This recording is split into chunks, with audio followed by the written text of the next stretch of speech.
day, folks, and welcome to review number 40. Well, I finally found him.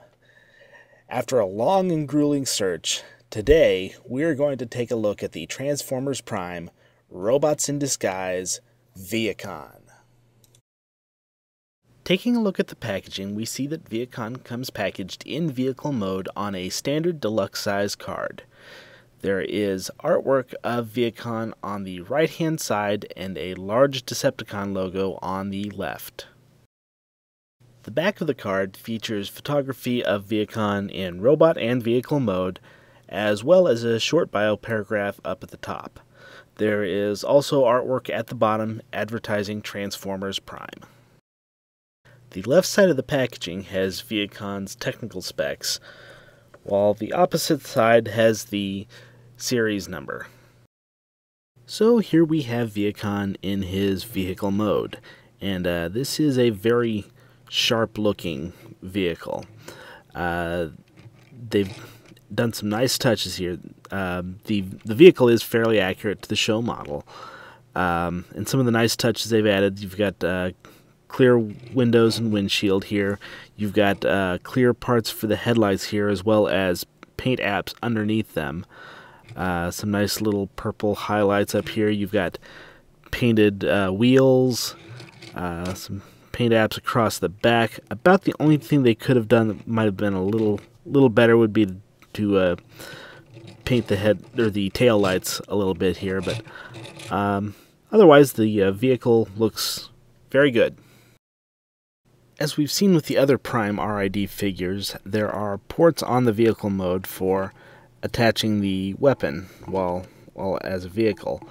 One of the downsides to Vehicon here is he only comes with the one gun, so when you put the gun in the port on one side, you're kind of left with an asymmetrical feel, and I think it would have been nice if they would have included a second gun to balance out the look. Now, on to the transformation. The Vehicon has one of the most interesting transformations we've seen recently. His legs are formed by taking the entire upper surface of the vehicle and folding it again and again. You end up with a pair of solid-looking legs that you would not guess are made up of several flat pieces folded on top of each other.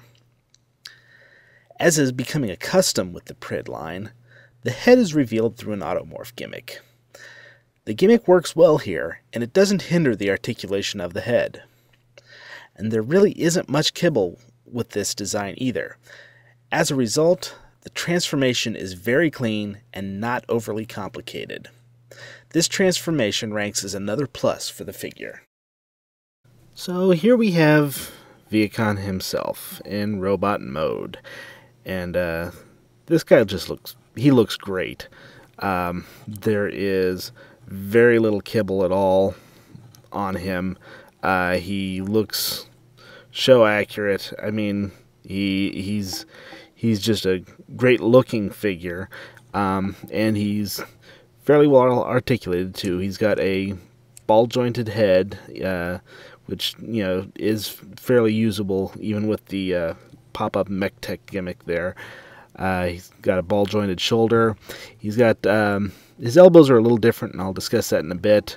He's got ball jointed hips, knee joints here, no real ankle articulation, and he is missing a waist joint. But otherwise, he is a fairly great little figure here. One thing I particularly like about the way this figure looks is how they included this clear plastic bit in his chest, and I think it looks very sharp, especially the way that they have tampoed in the Decepticon emblem on his chest underneath the clear plastic. The silver paint they use on him, it's pretty good. I mean, it's not chrome, but it is a pretty good silver. If they could have got a mirror finish on that face, though, it would have been fantastic. As I mentioned earlier, his elbows are a little different, to say the least. You've got kind of a bicep pivot here, but then his elbow has this hinge piece as well as a ball joint, and this can make posing his elbow and his arms a little awkward, but once you get used to it, you can find poses where it looks pretty good. You can also find poses that look very awkward, so you do have to kind of pay attention to how you're positioning them. There are a couple different ways that the Vehicon can hold his weapon. The first, his hand is designed to hold a standard 5mm peg, which the gun does have. So you can just peg the gun into his hand and he can hold it like a regular gun.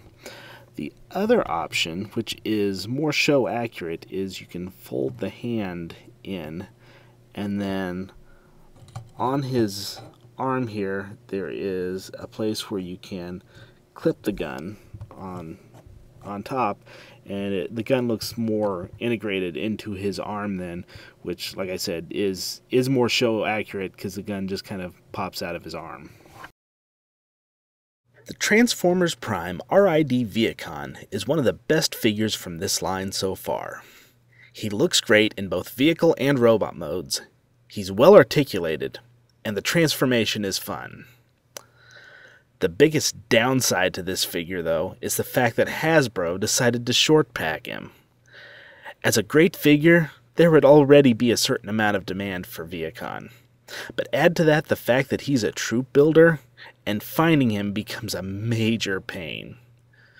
With the new case assortments including an additional Vehicon, hopefully people will be able to get their hands on this figure more readily.